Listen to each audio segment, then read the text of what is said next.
اللهم دمر ديارهم. اللهم أرنا الحق حقا وارزقنا اتباعه وأرنا الباطل باطلا وارزقنا اجتنابه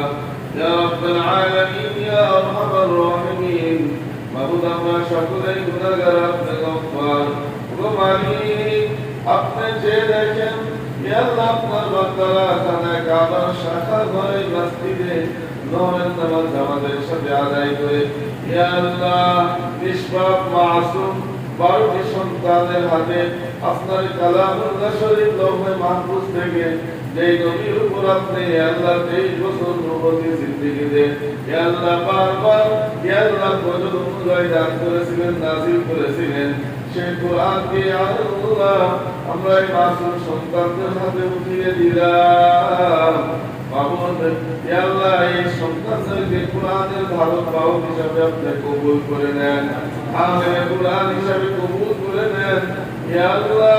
এই কোরআন অনুযায়ী জীবন যাপন করে কিয়ামতের আদালতে আপনার কাছে ইয়া আল্লাহ এরা যাতে জান্নাতের সুউচ্চ মাকামের অধিবাসী হতে পারে সেই তৌফিক দান করে দেন ইয়া আল্লাহ আমাদের পিতৃকুল মাতৃকুল আপনজন যারা ইন্তেকাল করেছেন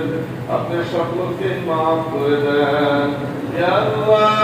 এদের মধ্যে কার জন্য ইয়া আল্লাহ আপনজন ইন্তেকাল করেছেন মাবুদ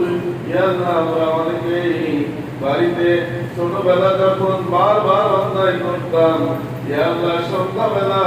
মাকে মা বলে ডাক দিলে মা আদর করে স্নেহ করে কাপড় পরে ইয়া আল্লাহ দিয়ে ইয়া আল্লাহ বাবার নেত্রাঘাত থেকে আমাদেরকে বাঁচাবার চেষ্টা করতেন আজকে বাড়িতে গিয়ে মা মা মা বলে ডাক দিলে আর সেই মানুষ তো পাওয়া যায় না ইয়া আল্লাহ এমন মারা সন্তান আমার সাথে হাত দিয়েছে আল্লাহ সেই মার কবরকে আপনি জান্নাতের বাগান বানিয়ে দিন ইয়া আল্লাহ আমাদের আব্বাদের মাথার ঘাম পায়ে ফেলে আমাদেরকে আদর্শ সন্তান করার লক্ষ্যে কতই না কষ্ট করছেন ঈদের সময় নিজের আনন্দের পোশাক আপনি পরিহার করে আমাদের ইয়া আল্লাহ প্রয়োজন মিটাইতে গিয়ে কতই না কষ্ট করেছিলেন সেই বাবাকে আমরা অনেকেই নিজ হাতে কবরে রেখে এসেছি ইয়া আল্লাহ বাড়িতে গিয়ে আব্বা বলে ডাক দিলে আব্বার উত্তর পাওয়া যায় না এমন বাবা সন্তান আমাদের ইয়া আল্লাহ দ্বারা আমরা হাত উঠিয়েছি আল্লাহ